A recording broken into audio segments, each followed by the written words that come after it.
والنجم والشجر يسجدان وفضل زمانا على زمان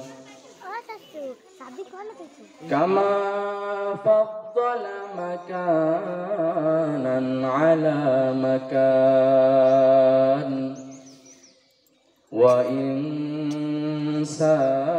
وإنسانا على إنسان ونشهد أن لا إله إلا الله وحده لا شريك له ونشهد أن سيدنا ومولانا محمدا عبده ورسوله الذي أرسله الله تعالى بالحق بشيرا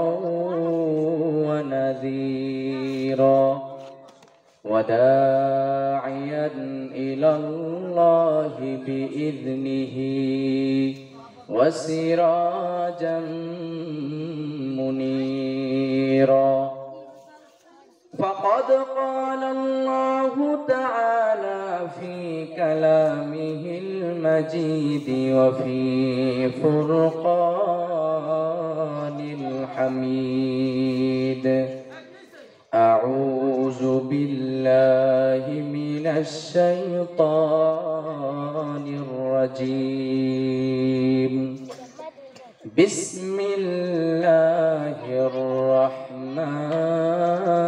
الرحمن الرحيم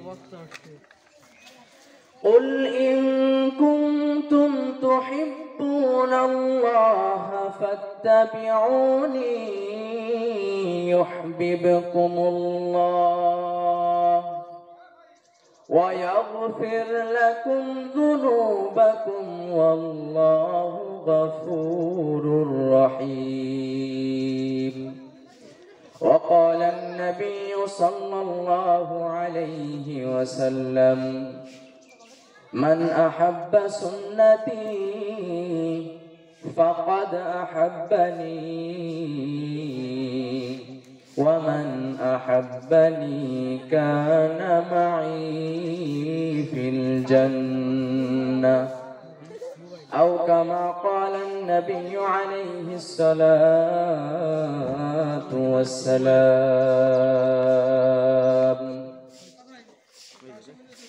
मैं दूर हो मजबूर हो ऐ सैयद आलम मैं दूर हो मजबूर हो ऐ सैयद आलम दीदार दिखाते नहीं आवाज सुना दो दीदार दिखाते नहीं आवाज सुना दो मैं सूरत यूसुफ को नहीं चाहने वाला मैं सूरत यूसुफ को नहीं चाहने वाला मैं कैसा के मानंद नहीं आशिक लैला मैं कैसा के मानंद नहीं आशिक लैला मकबूल तो है शाहजहां काबिल तो बहुत है आयनात मानंदे तू नहीं दिल तो बहुत है आयनात मानंदे तू नहीं दिल तो बहुत है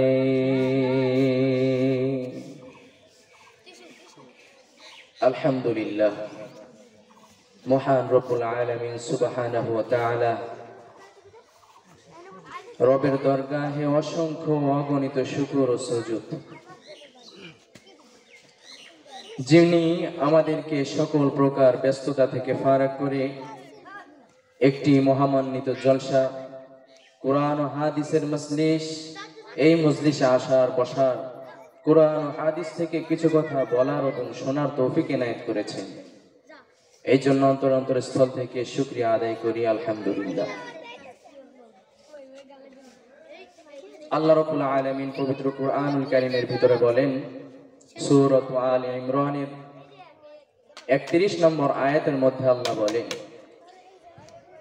قل إن كنتم تحبون الله فاتبعوني يحببكم الله ويغفر لكم ذنوبكم والله غفور رحيم। আল্লাহ পাক নবীজি সাল্লাল্লাহু আলাইহি ওয়াসাল্লামকে ডাক দিয়ে বলে, নবী, ও নবী, আপনি বলে দিন, যারা আমি আল্লাহকে ভালোবাসতে চাই তারা যেন আপনি নবীকে ভালোবাসে। আপনি রাসূল যদি খুশি হয়ে যান, আপনাকে যদি খুশি করতে পারে, তাহলে আমি আল্লাহ রাব্বুল আলামিন খুশি হয়ে যাব। সুবহানাল্লাহ। এবং তার জিন্দেগীর সমস্ত গুনাহগুলিকে মাফ করে দিব। আল্লাহ রাব্বুল আলামিন বলেছেন, যদি রাসূলকে কেউ খুশি করতে পারে তাহলে আল্লাহ রাব্বুল আলামিন খুশি হয়ে যায়। নবীজি সাল্লাল্লাহু আলাইহি ওয়াসাল্লাম হাদিসের মধ্যে বলেন, মান আহাব্বা সুন্নতি ফাকাদ আহাব্বানি ওয়া মান আহাব্বানি কানা মাই ফিল জান্নাহ। যে ব্যক্তি আমার সুন্নাতকে ভালোবাসলো সে যেন আমি নবীকে ভালোবাসলো, আর যে আমাকে ভালোবাসলো কানা মাই ফিল জান্নাহ, সে যেন আমার সঙ্গে জান্নাতে প্রবেশ করলো। ওই জন্য রাসূলকে অন্তর থেকে ভালোবাসতে হবে। আজকে আমাদের অন্তরের মধ্যে রাসূলের প্রেম নাই, ভালোবাসা নাই। যদি রাসূলের ভালোবাসা প্রকৃত পক্ষে অন্তরে থাকতো, তাহলে আজকে আমরা 31st নাইট উদযাপন করতে পারতাম না, তাহলে আজকে আমরা হ্যাপি বার্থডে উদযাপন করতে পারতাম না, তাহলে আজকে আমরা বিভিন্ন 21শে ফেব্রুয়ারিতে বিভিন্ন ধরনের হারাম কাজ করতে পারতাম না।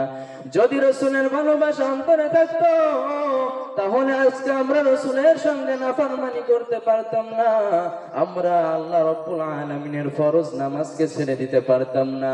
আবু হুরায়রা রাদিয়াল্লাহু তাআলা আনহু থেকে বর্ণিত, তিনি বলেন, রাসূল সাল্লাল্লাহু আলাইহি ওয়াসাল্লামের কথা, যেই ব্যক্তি আজান শুনে মসজিদে আসে না, আল্লাহর রাসূলের সঙ্গে ওই ব্যক্তি কেমন যেন নাফরমানি করলো এবং তার গুরুত্বপূর্ণ আদেশকে অমান্য করলো।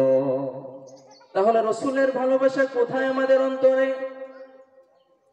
আজকে আপনি যদি আশিকে রাসূল দাবি করেন, কাল কিয়ামতের ময়দানে যদি ওই সাহাবা ইকরামকে আপনার বিরুদ্ধে দাঁড়ায় দেওয়া হয়, ও বান্দা, তুমি দুনিয়াতে আশিকে রাসূল দাবি করেছো, দেখো তোমার পাশে আরো মানুষেও তো আশিকে রাসূল দাবি করতো।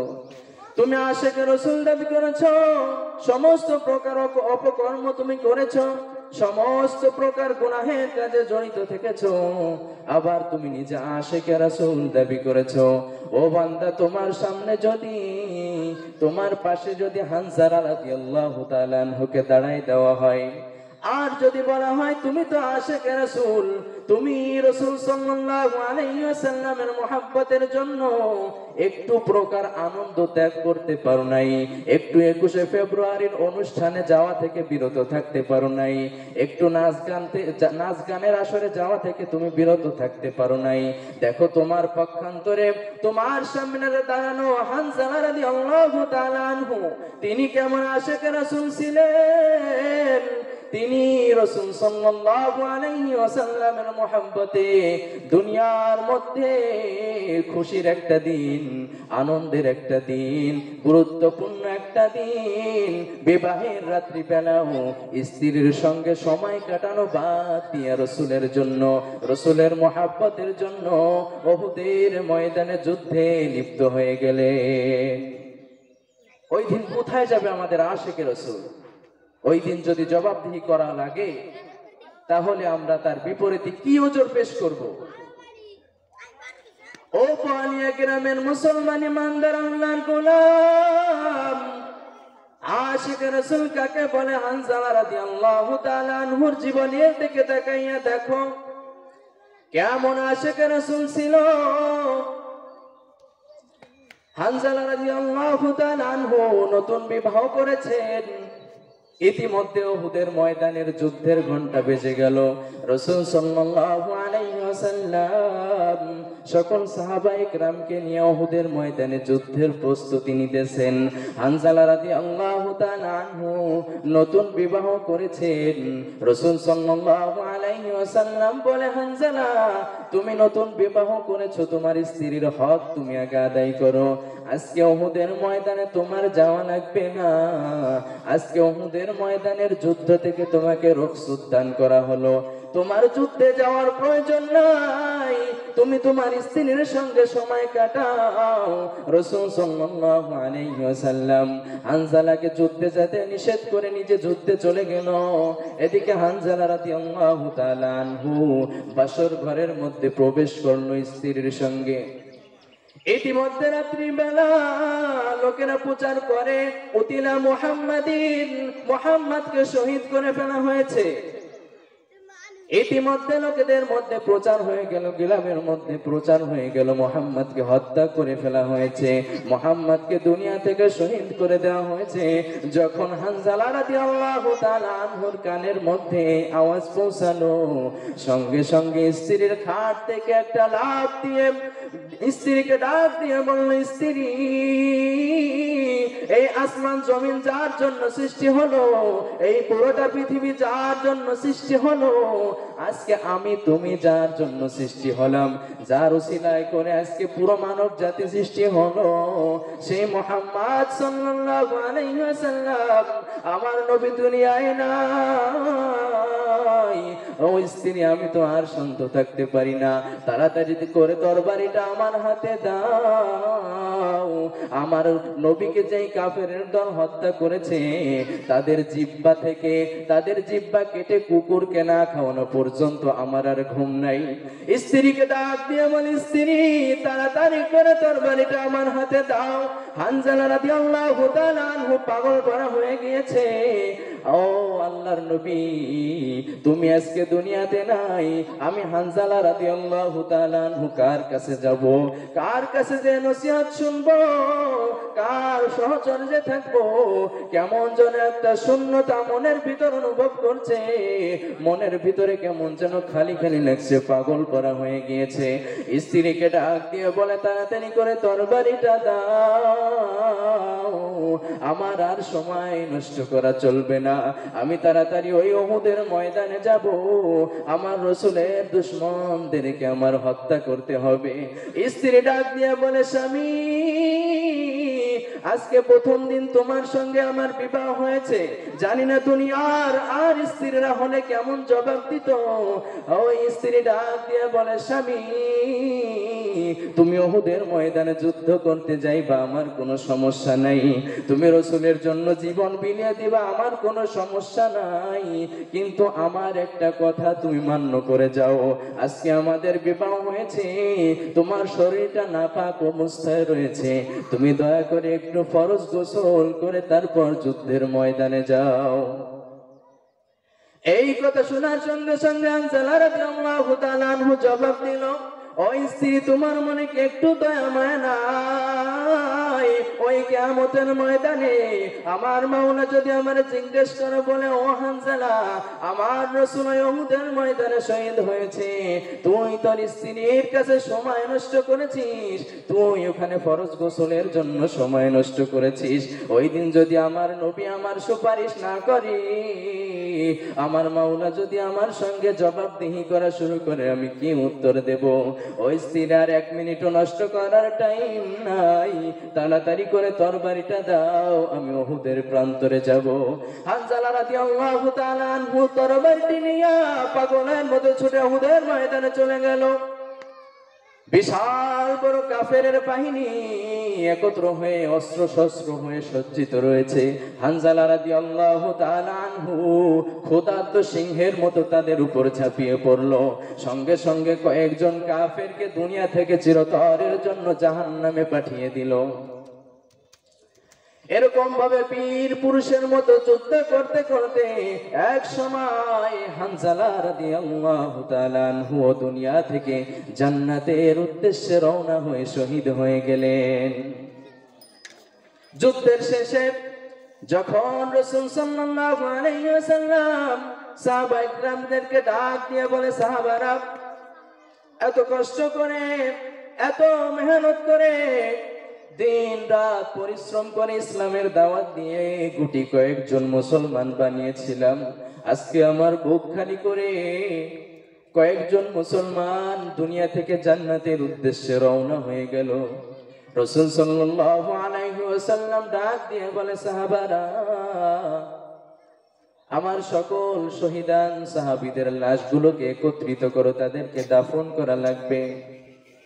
ও সাহাবারা, সকল শহীদানের লাশগুলোকে তোমরা একত্র করো, এরপর তাদেরকে দাফন করে দাও, তাদের গোসলের কোনো প্রয়োজন নাই। শহীদানের লাশকে তো গোসল দেওয়া হয় না। ওই কিয়ামতের ময়দানে যারা দুনিয়ায় শহীদ হয়েছে তারা কিয়ামতের ময়দানে একটা হাত না থাকা অবস্থায় উঠবে।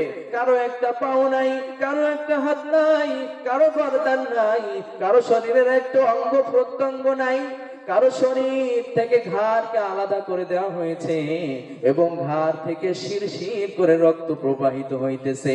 এই অবস্থায় শহীদানরা ওই কিয়ামতের ময়দানে আল্লাহর সামনে উঠবে। আল্লাহ ডাক দিয়ে বলবে, তোমার কি সমস্যা? আল্লাহর কাছে তারা বলবে, আল্লাহ, তোমার দিনকে টিকিয়ে রাখার জন্য তোমার রাসূলকে ভালোবেসে ওই যুদ্ধক্ষেত্রে আমরা যুদ্ধ করতে করতে হাতটা হারিয়ে ফেলেছি, পাটা হারিয়ে ফেলেছি, গর্দানটা মাথা থেকে, ঘাড় থেকে গর্দানটা আলাদা হয়ে গিয়েছে। ওই দিন ওই শহীদানরা তাদের এই সকল উজর পেশ করবে। আল্লাহ রাব্বুল আলামিন ডাক দিয়ে বলবে, ও শহীদানরা, তোমরা সরাসরি জান্নাতে প্রবেশ করে যাও, তোমাদের কোনো হিসাব নাই। ওই জন্য দুনিয়াতে শহীদানের কোনো গোসল দেওয়া লাগে না, সরাসরি তাদেরকে দাফন করে দিতে হয়। রাসূল সাল্লাল্লাহু আলাইহি ওয়াসাল্লাম ডাক দিয়ে বলে, ও সাহাবীরা, তোমরা আমার সকল শহীদানের লাশগুলোকে, সকল শহীদানের দেহগুলোকে একত্রিত করে তাদেরকে দাফন করে দাও। এমন সময় পদ্মার শহীদ একজন মহিলা ডাক দিয়ে বলে, গো নবী, আমি আপনার একজন সাহাবার স্ত্রী, আপনার পাগল হানজালা রাদিয়াল্লাহু তাআলা আনহুর স্ত্রী। ও নবী, কালকে রাত্রি বেলায় আমাদের বিবাহ হয়েছে, আপনি হানজালাকে যুদ্ধে আসতে নিষেধ করেছেন। যখন আপনার মৃত্যুর খবর শুনলো, হানজালা পাগলের মতো হয়ে গেল। আমার নবীকে হত্যা করা হয়েছে, এই দুনিয়ায় আর আমার বেঁচে থেকে কি লাভ? হানজালা পাগলের মতো ছুটে তরবারি নিয়ে যুদ্ধক্ষেত্রে এসে শহীদ হয়ে গেল। ওগো নবী, সারাটা রণাঙ্গন আমি খুঁজলাম, কোথাও হানজালার দেহ আমি পাইলাম না। ও নবী, হানজালা শহীদ হয়ে গিয়েছে, আমি তো বড় ভাগ্যবান হয়ে গেলাম, আমার তো কোনো দুঃখ নাই। কিন্তু ওগো নবী, আপনার হানজালা তো গোসল করে আসে নাই, ফরজ গোসলটা তার বাদ রয়ে গিয়েছে। ওগো নবী, আপনি আপনার হানজালাকে ফরজ গোসল করাইয়া তারপরে দাফন করুন। এই কাহিনী শোনার সঙ্গে সঙ্গে রাসূল সাল্লাল্লাহু আলাইহি ওয়াসাল্লামের চোখ থেকে টপ টপ করে পানি ঝরে। তার এত প্রিয় আদরের সাহাবা হানজালা রাদিয়াল্লাহু তাআলা আনহু রাসূলের মৃত্যু সংবাদ শুনে রণাঙ্গনে এসে নিজের প্রাণটা বিসর্জন করে দিল। রাসূল ডাক দিয়ে বলে, সাহাবারা, দেখো দেখো, একটু খুঁজে দেখো আমার হানজালার লাশটা কোথায় আছে। রাসূল সাল্লাল্লাহু আলাইহি ওয়াসাল্লাম পেরেশান হয়ে গেলেন। সাহাবারা সবখানে তল্লাশি করে, সবখানে তালাশ করে, কোথাও হানজালার লাশ পায় না। রাসূল সাল্লাল্লাহু আলাইহি ওয়াসাল্লামকে ডাক দিয়ে বলে, রাসূল আমরা তো পুরোটা রণাঙ্গন খুঁজলাম, কোথাও তো আপনার হানজালার লাশ পেলাম না। রাসূল সাল্লাল্লাহু আলাইহি ওয়াসাল্লাম পেরেশান হয়ে গেলেন, চিন্তা করতে লাগলেন আমার হানজালার লাশ বুঝি কাফেরের দল নিয়ে গেল, জানি না তার লাশের সঙ্গে কি ব্যবহার করেছে। আমার আল্লাহ রাব্বুল আলামিন রাসূলের পেরেশানি দেখে জিবরাইলকে পাঠিয়ে দিলেন। জিবরাইল রাসূল সাল্লাল্লাহু আলাইহি ওয়াসাল্লামের কাছে চলে আসলেন, ডাক দিয়ে বলে, ওগো আল্লাহর রাসূল আমার আল্লাহ তো বলেছে দুনিয়াতে যে ব্যক্তি আপনাকে ভালোবাসবে সে যেন আল্লাহ রাব্বুল আলামিনকে ভালোবাসলো। ও আল্লাহর রাসূল আপনার এমন একজন আশিক হানজালা রাদিয়াল্লাহু তাআলা আনহু এত বড় আশিক ছিল, আমার মাওলা খুশি হয়ে গিয়েছেন, আপনার ভালোবাসায় আমার মাওলা খুশি হয়ে গিয়েছেন, রাজি হয়ে গিয়েছেন, যার কারণে হানজালাকে এত সম্মান এত বৃদ্ধি করে দিল। ও রাসূল দুনিয়াতে তো হানজালার লাশ খুঁজে পাইবেন না, কারণ হলো আপনার মাওলা খুশি হয়ে হানজালার লাশটাকে ফেরেশতাদের মাধ্যমে ওই জান্নাতের পানি হাউজে কাউসার দ্বারা আসমানের মধ্যে গোসল দিয়ে দিয়েছেন। নবীর প্রেমের পাগল যারা প্রেম খেলা খেলে, নবীর প্রেমের রসকরণী দ্বন্দ্ব দেয় ফেলে, নবীর প্রেমের পাগল যারা প্রেম খেলা খেলে। ওরে হানজালা পাগল ছিল নবীর প্রেমে জীবন দিল, হানজালা পাগল ছিল নবীর প্রেমে জীবন দিল, গোসল করাইলো তারে ফেরেশতার দলে। নবীর প্রেমের পাগল যারা প্রেম খেলা খেলে। রাসূল সাল্লাল্লাহু আলাইহি ওয়াসাল্লাম জিবরাইলের কথা শুনে খুশি হয়ে গেলেন, ডাক দিয়ে বলে, গো জিবরাইল আমার হানজালার লাশকে আল্লাহ রাব্বুল আলামিন ওই আসমানে নিয়ে হাউজে কাউসারের পানি দ্বারা গোসল করাইয়া দিল। আল্লাহ রাব্বুল আলামিন রাসূল সাল্লাল্লাহু আলাইহি ওয়াসাল্লামকে জানিয়ে দিলেন, আশারায়ে মুবাশশারা, ও আল্লাহর রাসূল আপনার 10 জন সাহাবীকে আমার সালাম জানাইয়া দেন। 10 জন সাহাবীকে আল্লাহ রাব্বুল আলামিন দুনিয়ায় থাকতে জান্নাতের টিকিট দান করে দিল। তার মধ্যে একজন হলো এই হানজালা রাদিয়াল্লাহু তাআলা আনহু। নবীর প্রেমের জন্য নিজের জীবনটাকে বিসর্জন করে দিলেন, নিজের জীবনটাকে উৎসর্গ করে দিলেন। রাসূল সাল্লাল্লাহু আলাইহি ওয়াসাল্লাম বলে, জিবরাইল আমার হানজালার লাশটা কোথায়? এই কথা বলার পরে রাসূল সাল্লাল্লাহু আলাইহি ওয়াসাল্লাম যখন আরেকটু অগ্রসর হলেন, দেখেন হানজালার লাশটাকে সাদা কাপড়ে মোড়াইয়া কেমন যেন উজ্জ্বল নক্ষত্রের মতো ঝলমল করতেছে। সামনে যাইয়া কাফনের ভিতর থেকে রাসূল সাল্লাল্লাহু আলাইহি ওয়াসাল্লাম হানজালার মাথার মধ্যে হাত দিয়ে দেখে হানজালার মাথাটা কেমন যেন পানিতে ভিজা। রাসূল সাল্লাল্লাহু আলাইহি ওয়াসাল্লাম বুঝে গেলেন এই মাত্র বুঝি হানজালাকে ওই হাউজে কাউসারের পানি দ্বারা গোসল করাইয়া নিয়ে আসছে। কান্দিয়া বে কুলরে হানজালা শহীদ রে, কান্দিয়া বে কুলরে হানজালা শহীদ রে, কলিজা সিরি শেষে জঙ্গে ওহুদে, কলিজা সিরি শেষে জঙ্গে ওহুদে, নবীর এক সাহাবী ছিলেন হানজালা নামেতে, নবীর এক সাহাবী ছিলেন হানজালা হানজালা নামেতে তিনি শহীদ হয়েছিলেন। বিবাহের রাত রে গিয়ে জঙ্গে ওহুদে, গভীর রাতে ডাকে নবীর, কহেন বিবির কাছে। নবীর ডাকে গভীর রাতে, কহেন বিবির তরে। বিয়ের রাতে চলছি রনে, বিদায় দেওয়া মারে রে যাব জঙ্গে ওহুদে। কান্দিয়া কুলরে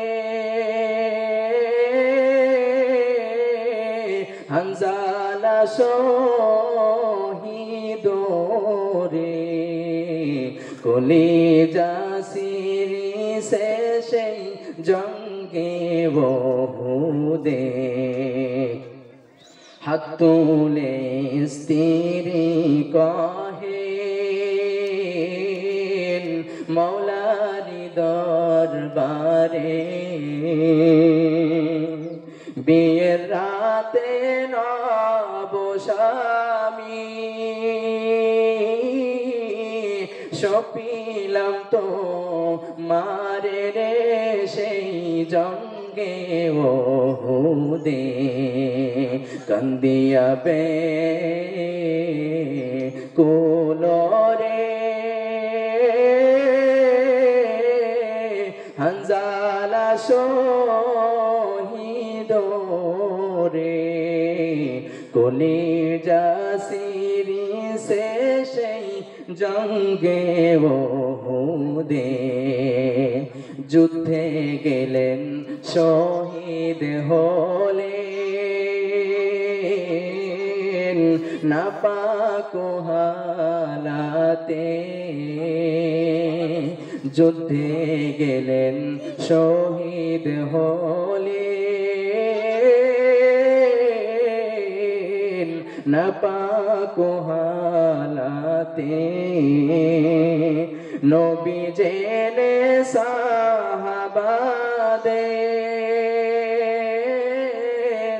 গোসল দিতে বলে রে সেই জঙ্গে ওহুদে। অমনি গাইবি আওয়াজ নবীজি,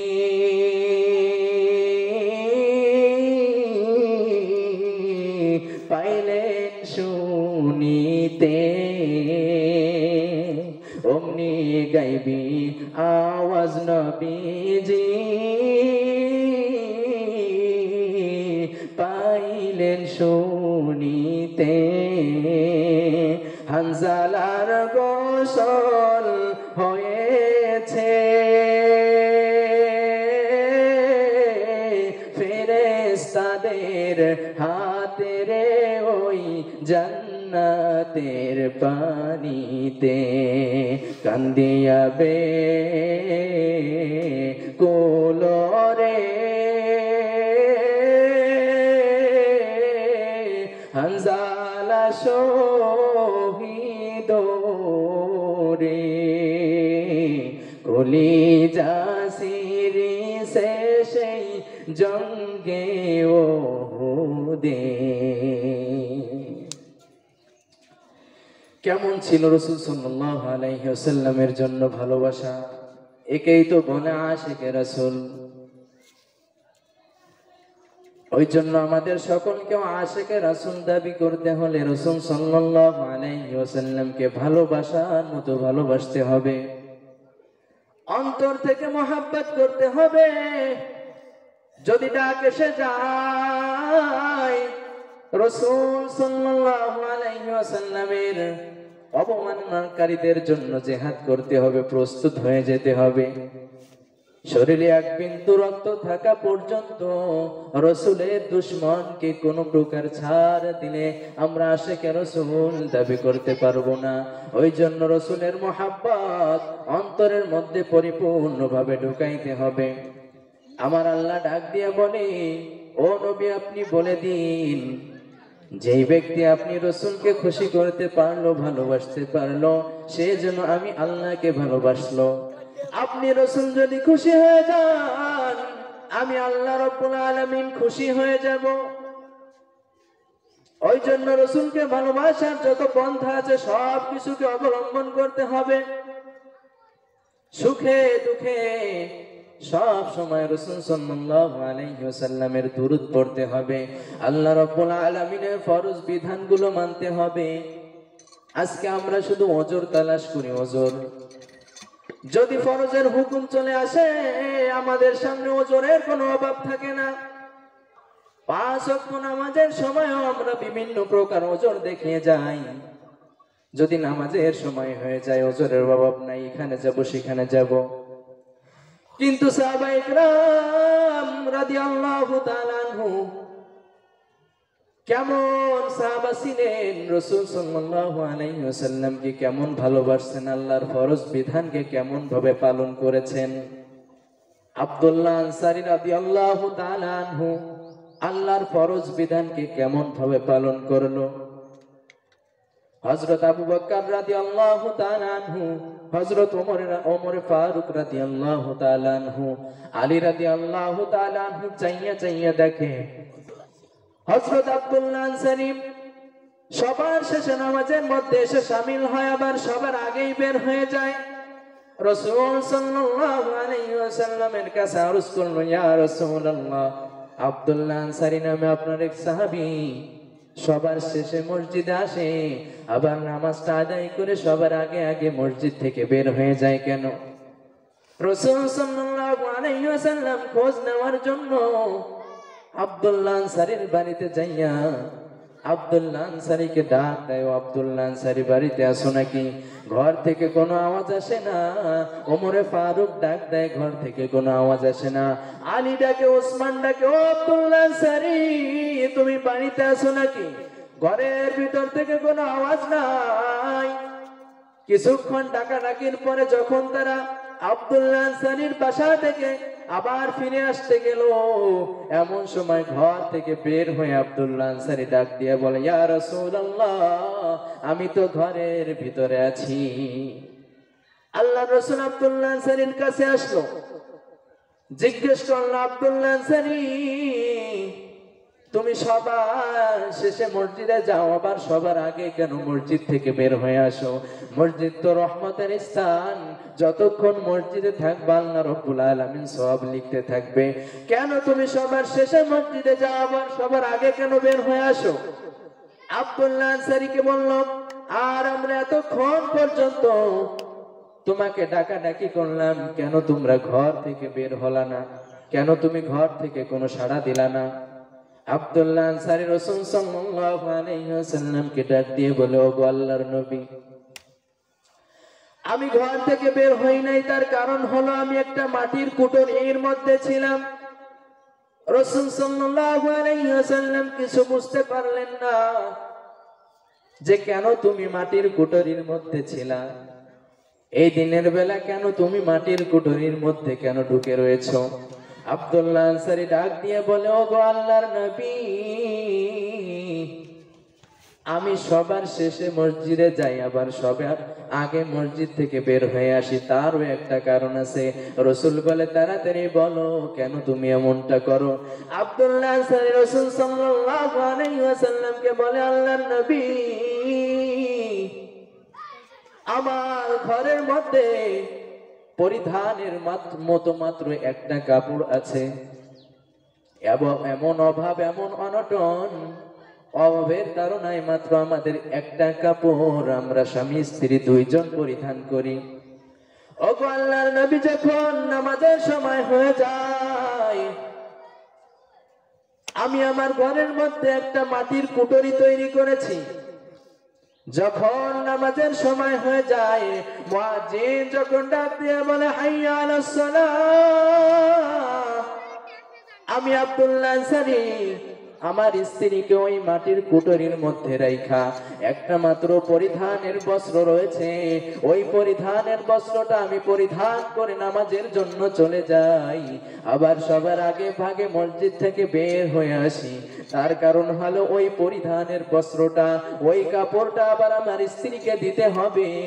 আমার স্ত্রী ওই কুটরির ভিতর থেকে বের হয়ে নামাজ আদায় করবে।